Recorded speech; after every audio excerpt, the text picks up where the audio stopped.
Hello friends, welcome back to my channel. ಎಲ್ಲರಿಗೂ good morning. ನಿನ್ನೆ ನನ್ನ ಸೈಕಲ್ ಸ್ವಲ್ಪ ಹಾಳಾಗಿತ್ತು. ಅದಕ್ಕೆ ಅಪ್ಪ ಮತ್ತು ತಮ್ಮ ಅದನ್ನು ರಿಪೇರಿ ಮಾಡ್ತಿದ್ರು. ನಾನು ಮತ್ತು ತಮ್ಮ ಅಪ್ಪನಿಗೆ ಹಿಡ್ಕೊಳ್ಳಿಕ್ಕೆಲ್ಲ ಹೆಲ್ಪ್ ಮಾಡ್ತಿದ್ವಿ. ರಿಪೇರಿ ಎಲ್ಲ ಆದಮೇಲೆ ನಾವು ನಮ್ಮ ಮನೆಯ ಹಿಂದೆಯ ಪೇರಳ ಮರದ ಹತ್ರ ಹೋದ್ವಿ. ಅದರಲ್ಲಿ ತುಂಬ ಪೇರಳಾಗ್ತಿತ್ತು. ಬೇಸಿಗೆ ಕಾಲದಲ್ಲಂತೂ ಅದರಲ್ಲಿ ಗೊಂಚಳೆ ಇರ್ತದೆ ಪೇರಳೆಗಳು.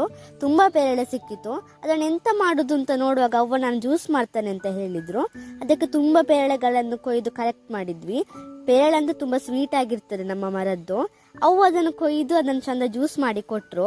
ಜ್ಯೂಸ್ ಒಂದು ಸಖತ್ತಾಗಿತ್ತು. ಅಂತೂ ಇಂತೂ ಮಧ್ಯಾಹ್ನ ಆದದ್ದೇ ಗೊತ್ತಾಗಲಿಲ್ಲ.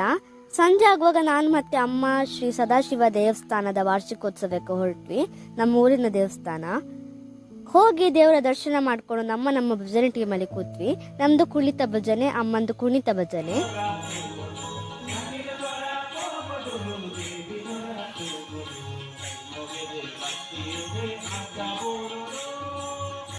ಭಜನೆ ಎಲ್ಲ ಆದ್ಮೇಲೆ ದೇವರ ದರ್ಶನ ಇತ್ತು, ಮಹಾಪೂಜೆ ಇತ್ತು.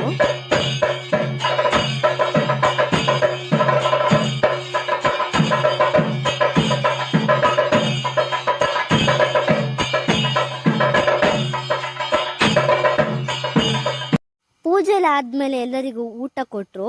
ಊಟ ಕೊಡುವಾಗಂತೂ ಮಳೆ ಬಂತು. ನಾವು ಎಕ್ಸ್ಪೆಕ್ಟೇ ಮಾಡ್ಕೊಂಡಿಲ್ಲ, ಅಷ್ಟು ಜೋರು ಮಳೆ ಬಂತು.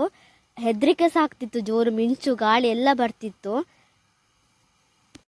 ಊಟ ಎಲ್ಲ ಆದಮೇಲೆ ಯಾರಿಗೂ ಮನೆಗೆ ಹೋಗ್ಲಿಕ್ಕೆ ಗೊತ್ತಿಲ್ಲ, ಯಾಕಂದರೆ ಹೋಗ್ಲಿಕ್ಕೂ ಅಲ್ಲ ಬಿಡ್ಲಿಕ್ಕೂ ಅಲ್ಲ, ಅಷ್ಟು ಜೋರು ಮಳೆ ಇತ್ತು. ಎಲ್ಲರೂ ದೇವಸ್ಥಾನದ ಮೆಟ್ಲಿನ ಸುತ್ತ ಕೂತ್ಕೊಂಡಿದ್ರು. ಹೋಗ್ಲಿಕ್ಕೆ ಆಗೋದಿಲ್ಲ ಅಲ್ಲ, ಯಾರು ಕೊಡೆ ಸಹ ತರಲಿಲ್ಲ. ಚಳಿ ಸಹ ಆಗ್ತಿತ್ತು ಜೋರು. ಎಲ್ಲರಿಗೂ ಅಡಿಕೆ ಮರದೇ ಟೆನ್ಷನ್ ಇತ್ತು ಬಿದ್ರೆ ಅಂತ. ಅಂತೂ ಇಂತೂ ಸ್ವಲ್ಪ ಮಳೆ ಕಮ್ಮಿ ಆಯಿತು. ಎಲ್ಲರೂ ಹೊರಡ್ಲಿಕ್ಕೆ ಸ್ಟಾರ್ಟ್ ಮಾಡಿದ್ರು. ಅಪ್ಪ ಬಂದಿರಲಿಲ್ಲ ದೇವಸ್ಥಾನಕ್ಕೆ. ಅದಕ್ಕೆ ಅಪ್ಪ ನಾನು ಬರಲಿಕ್ಕೆ ಹೇಳಿದ ಅರ್ಧ ತನಕ ನಡ್ಕೊಂಡೇ ಹೋದದ್ದು. ನಾವು ಜೀಪಿಗೆನೆ ಕಾಯ್ತಿದ್ವಿ. ಮಳೆ ಬಿಟ್ಟರು ಮಿಂಚು ಗಾಳಿ ಬಿಟ್ಟಿರಲಿಲ್ಲ, ಹೆದರಿಕೆ ಆಗ್ತಿತ್ತು. ಜೀಪ್ ಅಂತೂ ಫುಲ್ ಕೆಸರಲ್ಲೇ ಮುಳುಗಿತ್ತು. ಹೇಗೋ ಮಾಡಿ ಮನೆಗೆ ತಲುಪಿದ್ವಿ. ಇದು ನೆಕ್ಸ್ಟ್ ವಿಡಿಯೋದಲ್ಲಿ ಸಿಗ್ತೀನಿ ಗಾಯ್ಸ್. ಅಲ್ಲಿವರೆಗೆ thank you, take care, bye bye.